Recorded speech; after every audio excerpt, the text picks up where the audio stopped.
Indo British advanced pain clinic నొప్పిమాయం surgery దూరం for appointments 9155515563. నేను పాలమ్మిన అధ్యక్ష, పువ్వులమ్మిన అధ్యక్ష, పెద్ద పెద్ద విద్యా సంస్థలు తెరిచిన అధ్యక్ష, ప్రపంచంలోనే భారతదేశంలోనే పెద్ద విద్యా సంస్థలు తెలంగాణ ఎవరికైనా ఉన్నాయంటే అవి మల్లారెడ్డికి ఉన్నాయి అధ్యక్ష. కానీ ఇప్పుడు అంతా అయోమయం ఆగం ఉంది అధ్యక్ష. ఎట్లా అంటే నా మేడ్చల్ నియోజకవర్గం అధ్యక్ష, భారతదేశంలోనే ఏకైక నియోజకవర్గం మేడ్చల్. నేను జిల్లా చెప్తలేను అధ్యక్ష, నియోజకవర్గం నాది పెద్దది అధ్యక్ష. 7 మున్సిపాలిటీలు, 3 కార్పొరేషన్లు, 61 గ్రామాలున్న ఏకైక మేడ్చల్ నియోజకవర్గం మల్లారెడ్డిది అధ్యక్ష. మల్లారెడ్డి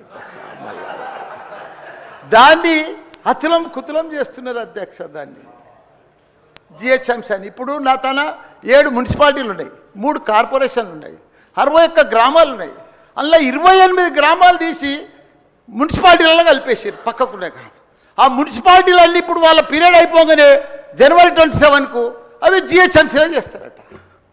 నా టైంలో ఒక్కటే పీరియడ్ అయింది వాళ్ళు గెలిచి. నా దగ్గర ఒక్క మేడ్చల్ నియోజకవర్గంలోనే కార్పొరేటర్లు, కౌన్సిలర్లు, మేయర్లు, జిల్లా పరిషత్ చైర్మన్లు, సర్పంచ్లు, ఎంపీటీసీలు, వార్డు మెంబర్లు వీళ్ళందరూ కలిసి ఒక మేడ్చల్ల 444 మంది నా తన లీడర్లు ఎదిగిరు అధ్యక్ష. ఇవాళ వాళ్ళంతా మటాష్ అయిపోయారు. మొత్తం సగం మంది కాంగ్రెస్లకే వచ్చారు. అయోమయంలో పడిపోయారు వాళ్ళు మొత్తం కాంగ్రెస్లోకి పోయి.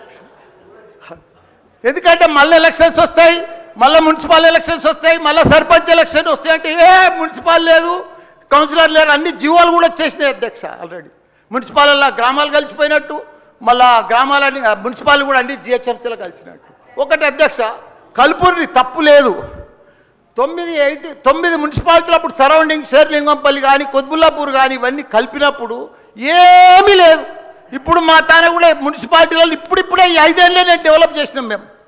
కానీ ఇప్పుడు ఇప్పటికి ఇంకా గ్రామీణ వాతావరణమే ఉంది, ఇంకా పొలాలే ఉన్నాయి, ఇంకా సరిగా బాత్రూమ్లు కూడా సరిగా లేవు ప్రజలకు, ఇంకా పెంకిటిల్లే ఉన్నాయి. అవన్నీ కూడా జిహెచ్ఎంసీలో కలిపితే పరిస్థితి ఇప్పుడు బంజారాయిల్లో జూబ్లీహిల్స్లో అదే ట్యాక్స్ ఉంటుంది, మా గ్రామాలలో అదే ట్యాక్స్ ఉంటుంది అధ్యక్ష. ఈ పైసలన్నీ కూడా తీసుకుపోయి ఏదైనా పెద్ద పెద్ద ఫ్లైఓవర్లు వేయాలన్నా ఏది వేయాలన్నా మళ్ళీ జూబ్లీహిల్స్ బంజారాయిల్ని ఖర్చు పెడతారు అధ్యక్ష. జర మా పుణ్యాన్ని మా మున్సిపాలిటీలో అట్లనే ఉండని, ఇంకో పీరియడ్ ఉండని, ఇంకో 2 ఉండని. శ్రీధర్ బాబు గారు మా సీఎం కూడా చెప్పండి మీరు దయచేసి ఈ సభ ద్వారా మా మున్సిపాలిటీలు ఇంకో పీరియడ్ ఉంటే మంచిగా అవుతాయి. ఎందుకంటే గ్రామీణ ప్రాంతాలు ఉన్నాయి, ఇంకా వ్యవసాయాలు ఉన్నాయి, ఇంకా పెంకటిళ్ళు ఉన్నాయి. మనం అన్ని ఇప్పుడు నా అన్నీ కూడా జిహెచ్ఎంసీలో కలిసినట్టు.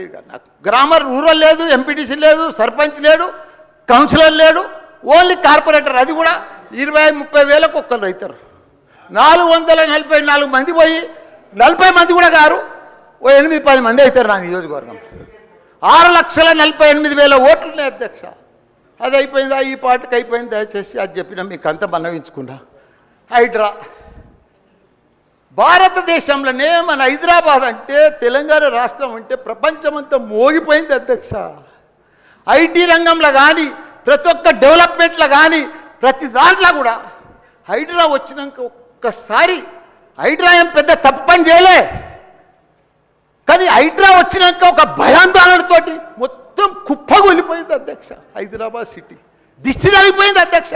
నువ్వేమన్నా అనుకో, ఎందుకంటే నాకు పెద్ద ల్యాండ్ బ్యాంక్ ఉంది, నాకు పెద్ద విద్యా సంస్థలు ఉన్నాయి, నాకేం నష్టం లేదు, నేనేం ఎఫ్టీఎల్లో లేను, బఫర్ జోన్లో లేను. నేను జనరల్గా చెప్తున్నా, అభివృద్ధి అమెజాన్, గూగుల్, ఫేస్బుక్, యాపిల్ లాంటి కంపెనీలు అమెరికా తర్వాత ఇక్కడ మన హైదరాబాద్ తెచ్చిండు మన కేటీఆర్ అధ్యక్ష.